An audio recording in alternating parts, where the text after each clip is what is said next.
नमस्कार दोस्तों। आज हम देश का एक इतिहास का ऐसा पन्ना आपके सामने पेश कर रहे हैं, या यूं कहें इतिहास की वो हिस्ट्री आपके सामने उस विषय को उठा रहे हैं जिसको लेकर के गाहे बगाहे कहीं ये षड्यंत्र कह सकते हैं या साजिश कह सकते हैं कि हम अपने इतिहास से भटक कर किसी और दिशा में चले जाएं। हमें कोई हमारा इतिहास बताने वाला, सच बताने वाला ही अगर हमें गुमराह कर दे तो ये देश किस तरफ जाएगा, देश की आने वाली नस्लें किस तरफ जाएंगी। बहुत सारे सवाल खड़े हो जाएंगे और देश का भविष्य भटक जाएगा। ऐसे ही विषय पर आज हम बात करने जा रहे हैं। हमारे साथ विख्यात इतिहासकार डॉक्टर यूवी सिंह जी हैं, इनसे हम जानेंगे। हाल ही में एक फिल्म आई और इस फिल्म को वीर सावरकर के ऊपर फिल्माया गया है। इस फिल्म के अंदर जिस तरह से तोड़ मरोड़ कर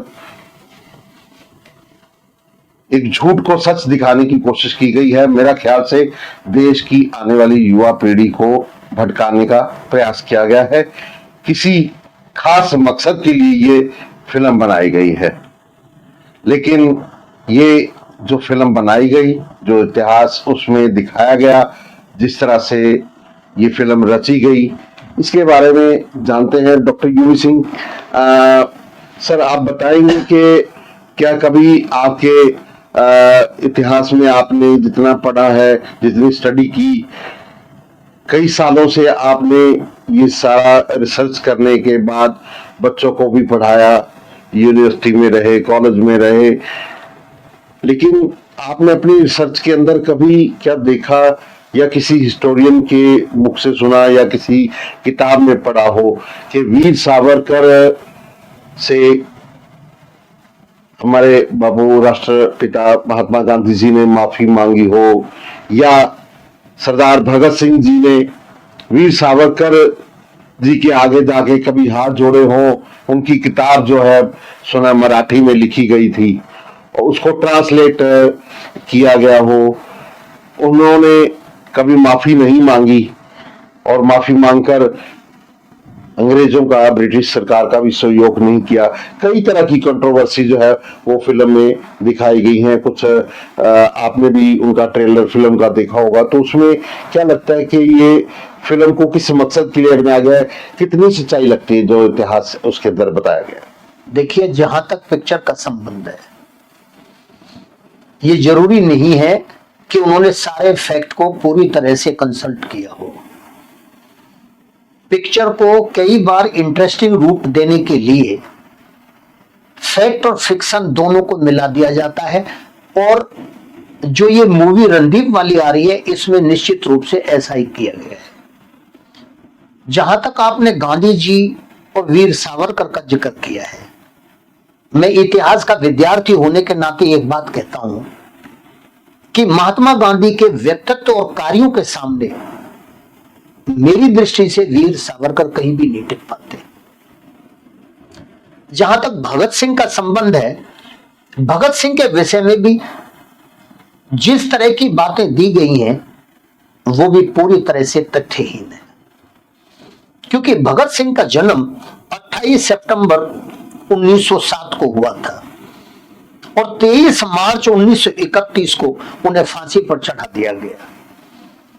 और जहां तक भगत सिंह का संबंध है, वो व्यक्ति बहुत बड़ा सेकुलर था, धर्मनिरपेक्ष था। धर्म उसने सदा अपना एक व्यक्तिगत विषय माना था, लेकिन वो इस पक्ष में कभी नहीं थे कि एक धर्म के लोग दूसरे धर्म के ऊपर अत्याचार करें या एक धर्म वाले व्यक्ति दूसरे धर्म के व्यक्ति का शोषण करें। वो तो बड़ी स्ट्रॉन्ग आइडियोलॉजी का आदमी था जो शोषण के विरुद्ध था, और बलशाली अगर कमजोर पर अत्याचार करे इसके भी वो अगेंस्ट था। और व्यक्तिगत रूप से जहां तक मेरे को ज्ञान है, एक इतिहास के विद्यार्थी के होने के नाते, भगत सिंह ने इतनी कम उम्र में इतना लिटरेचर पढ़ा, मेरे विचार से 70-80 साल की आयु तक कोई भी अध्यापक, टीचर उतने लिटरेचर का अध्ययन नहीं कर सकता। और ये इसी का परिणाम था कि भगत सिंह के विचारों में जितनी परिपक्वता थी कम एज में, उतनी परिपक्वता इतिहास में कभी भी किसी भी स्थान पर किसी व्यक्ति में देखने को नहीं मिलती। भगत सिंह की अपनी जेल डायरी है। चमन लाल ने भगत सिंह जी के ऊपर बहुत कुछ लिखा हुआ है।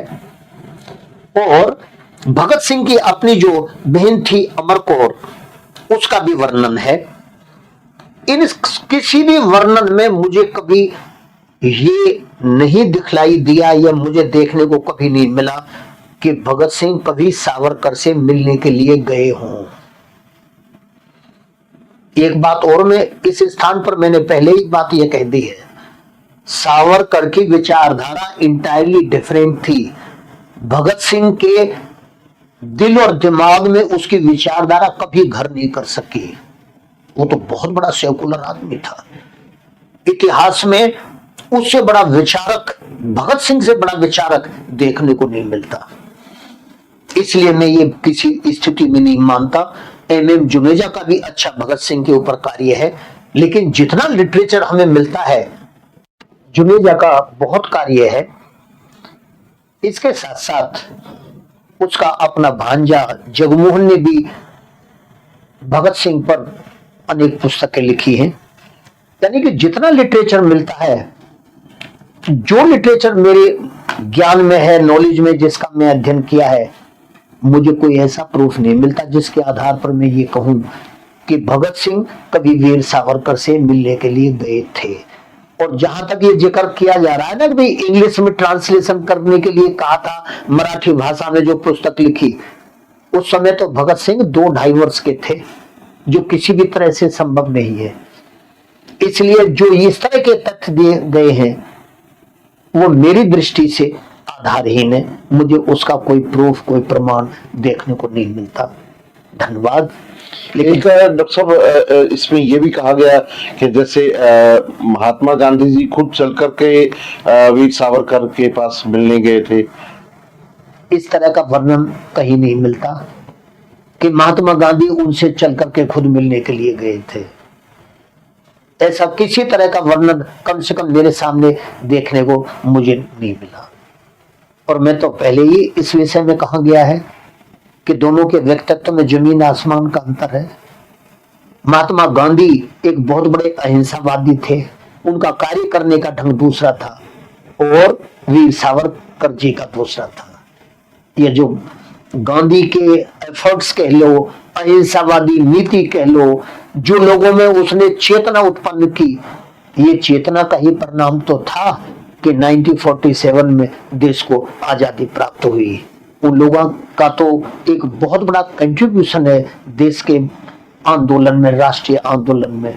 ये तो राष्ट्रीय आंदोलन में भगत सिंह हैं, महात्मा गांधी हैं, ये तो सदा याद किए जाएंगे। और आने वाली पीढ़ी को इनका बड़ा गहराई से अध्ययन करना चाहिए, ताकि जो व्यर्थ की कंट्रोवर्सी है वो कंट्रोवर्सी कभी उत्पन्न ना हो। क्या लगता है डॉक्टर साहब, अगर इस तरह की कोई भी डायरेक्टर, अभिनेता, कोई निर्देशक अगर इस तरह की फिल्में बना करके समाज को देता है, तो समाज के ऊपर, हमारी आने वाली पीढ़ियों के ऊपर उसका क्या असर होगा? मेरी दृष्टि से ये जो असर इस तरह का होता है वो तो किसी भी तरह से ठीक नहीं होगा। क्योंकि अगर पिक्चर बनाई जाती है तो पिक्चर का, ये तो मैंने प्रारंभ में कह दिया, उसको इंटरेस्टिंग बनाने के लिए कई फैक्ट को डिस्टॉर्ट करके, फिक्शन वगैरह मिला करके उसे प्रस्तुत किया जाता है। लेकिन इस तरह के विषय जो होते हैं वो बहुत ही डेलिकेट होते हैं। इस तरह का, यानी कि गलत सलत बातें जो आधारहीन है, उनको मिला करके, उनको कंसीडर करके अगर इस तरह की चीज प्रस्तुत की जाती है तो ये आने वाली पीढ़ी को एक गलत संदेश देगा और मेरे ख्याल से वो किसी भी दृष्टि से ठीक नहीं। डॉक्टर साहब, इतिहास में जो तथ्य आते हैं, जो पढ़ने में आता है, वीर सावरकर का तो बताया गया कि उनके भाई जो है वो महात्मा गांधी जी के पास खुद चल करके गए थे, उनको बचाने के लिए उनसे रिक्वेस्ट की, उन्होंने हाथ जोड़ करके विनती की और उसके बाद उन्होंने 3 बार माफी भी मांगी थी।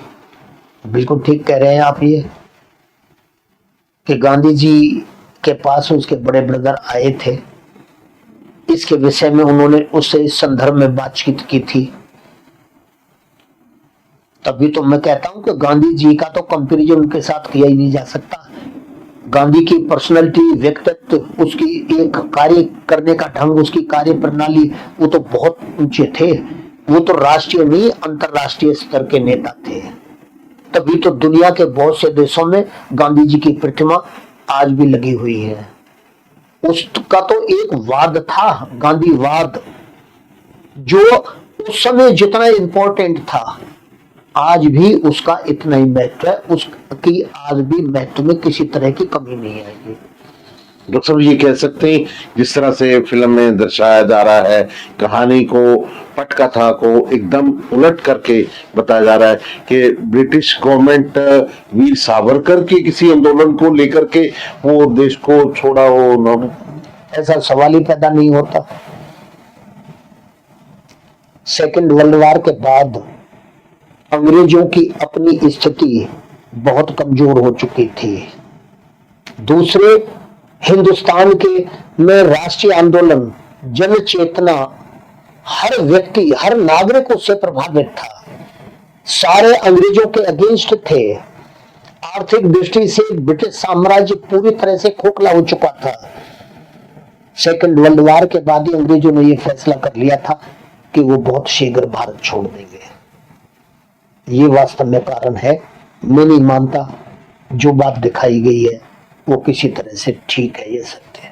डॉक्टर साहब, एक बहुत बड़ी रिसर्च जो है आपके और आपके गुरु रहे हैं डॉक्टर केसी यादव, जो आज हमारे बीच में नहीं है, भगवान से मैं प्रार्थना करूंगा उनकी आत्मा को शांति दे। लेकिन आपने और आपके साथी डॉक्टर जगदीश चंद्र जी भी रहे आपके सहयोग में, आपने एक बहुत बड़ी रिसर्च की और इस देश को, इस देश की हुकूमत को भी सजग किया कि जो प्रथम स्वतंत्रता संग्राम की चिंगारी थी वो अंबाला से फूटी थी 10 मई 1857 को, मेरठ से ठीक 8 या 10 घंटे पहले, जिसका एक प्रमाण भी मिला। जो हमारे यहाँ टेलीग्राफ ऑफिस है, postal and telegraph office Ambala छावनी, जो अंग्रेजों द्वारा ही स्थापित किया गया था, हिंदुस्तान का सबसे पहला एक यहाँ टेलीग्राफ ऑफिस बना था, और उसी से आपने वो प्रमाण पत्र भी जो है खोज निकाला, और जिसमें वो अंग्रेजों ने यहाँ के ऑफिसर्स को आगाह किया था कि बगावत हुई। थोड़ा उसके बारे में बताने का प्रयास करेंगे। 1857 की क्रांति 10 मई 1857 को अंबाला की छावनी से सर्वप्रथम प्रारंभ हुई। मेरठ की छावनी से 9 या 10 घंटे के लगभग पहले अंबाला के अंदर बगावत करने वाली जो थी 60वीं और 5वीं रेजिमेंट थी। लेकिन ये ऐसी बात नहीं है इसी दिन घटना हो गई थी। पिछले कई महीने से अंबाला छावनी के विभिन्न स्थानों पर आगजनी की आग की घटनाएं होती थी। अंग्रेज हैरान और परेशान भी थे, लेकिन ये तो एक हिंदुस्तानियों का दुर्भाग्य था कि अंग्रेज अफसरों को इसकी जानकारी बहुत, यानी कि समय से पहले लग गई, और 60वीं और 5वीं रेजिमेंट अपने मकसद को प्राप्त करने में असफल रहे। अगर ये सूचना लीक नहीं होती तो आज देश का इतिहास पूरी तरह से डिफरेंट होता। यहाँ पर एक बात और मैं बतला देता हूँ, मेरठ के अंदर जो बगावत करने वाली थी 3rd कैवलरी, आपको इस बात का आश्चर्य होगा, उसमें भी अधिकांश जो सैनिक थे घुड़सवार वो हरियाणा से संबंध रखते थे, रोहतक से, भिवानी से, झज्जर से, दादरी से, जिनका नेतृत्व इन्होंने किया था। ये वही व्यक्ति थे जो मेरठ की क्रांति के पश्चात सर्वप्रथम दिल्ली पहुंचे थे। और मुगल बादशाह को इस बात के लिए आमंत्रित किया था कि वह उनका नेतृत्व करे। क्वेश्चन थोड़ा सा हट करके है, लेकिन मैं उन वीरों को भी नमन करता हूं जिन्होंने 1857 की क्रांति में पार्टिसिपेट किया और देश की आजादी की को एक नवीन दिशा और दशा प्रदान की। इस पूरी मुहिम के अंदर डॉक्टर साहब छोटा सा सवाल आखिरी एक पूछना चाहूंगा। हम फिर कभी नेक्स्ट कभी भी हम फिर से एक बार इसके ऊपर चर्चा करेंगे, लेकिन इस पूरी जो स्वतंत्रता संग्राम की जो आंदोलन चला, वो तो पूरे देश के अंदर ही चला। हर वर्ग ने अपना अपना सहयोग दिया, चाहे आप किसी की भी बात लें, किसी भी जाति धर्म का कोई भी आदमी था, उसने बढ़ चढ़ करके किसी भी प्रकार से, किसी भी भूमिका में, किसी भी रूप में अपना योगदान दिया। लेकिन अक्सर ये कहा जाता है कि कहीं ना कहीं फिर भी पंजाब का या पंजाब के लोगों का, क्योंकि पंजाब एक बहुत बड़ा हिस्सा था इस देश का, जो आज बंटने के बाद पंजाब पाकिस्तान बन गया, उसी पंजाब में से हिमाचल में काफी हिस्सा चला गया, उसी में से हरियाणा भी बना, कुछ हिस्सा दिल्ली साइड में या यूपी साइड में चला गया, तो थोड़ा बहुत राजस्थान में चला गया। तो क्या ये एक जो इस पूरे इतिहास के अंदर पंजाब के लोगों का बहुत बड़ा योगदान था हिस्ट्री में? देखो, ऐसा है, अंग्रेजों ने पंजाब को 1848-49 में मिलाया था, ब्रिटिश साम्राज्य का पार्ट नहीं था। 1848 या 49 से लेकर के 1857 तक आप अंदाज लगा सकते हो कितना अल्पकाल, कितना कम समय हुआ था। एक बात हो गई। दूसरी बात, उस समय पंजाब के अंदर अनेक राज्य थे, जैसे पटियाला का हो गया, और इसी तरह से अनेक छोटे छोटे और दूसरे भी राज्य थे। इनकी सिंपैथी थी अंग्रेजों के साथ, लेकिन ये कहना कि आम जनता की सिंपैथी भी अंग्रेजों के साथ है, मैं इसे किसी भी तरह से सहमत नहीं हूं। क्योंकि आम व्यक्ति की तो, पंजाब के उस क्षेत्र में रहने वाले व्यक्ति की भी बुरी हालत थी, और जो दिल्ली के आसपास रहते थे उनकी भी बुरी हालत थी। ये तो हर व्यक्ति ही चाहता था कि उनको शोषण से मुक्ति मिले, और शोषण करने वाले कौन थे? जिनके हाथ में सत्ता थी, और सत्ता किनके हाथ में थी? अंग्रेजों के में थी। क्योंकि किसान मजदूर जो ये पार्टिसिपेट कर रहे हैं हमारे इस सारे एरिया से, ये वही व्यक्ति तो हैं जो अंग्रेजों की विभिन्न शोषणकारी नीतियों से परेशान थे। इसलिए जो आम व्यक्ति, और दूसरी बात ये भी है, आज तक दुनिया में कोई भी आंदोलन जब तक सफल नहीं हुआ जब तक आम आदमी ने उसमें सक्रिय रूप से भागीदारी न की।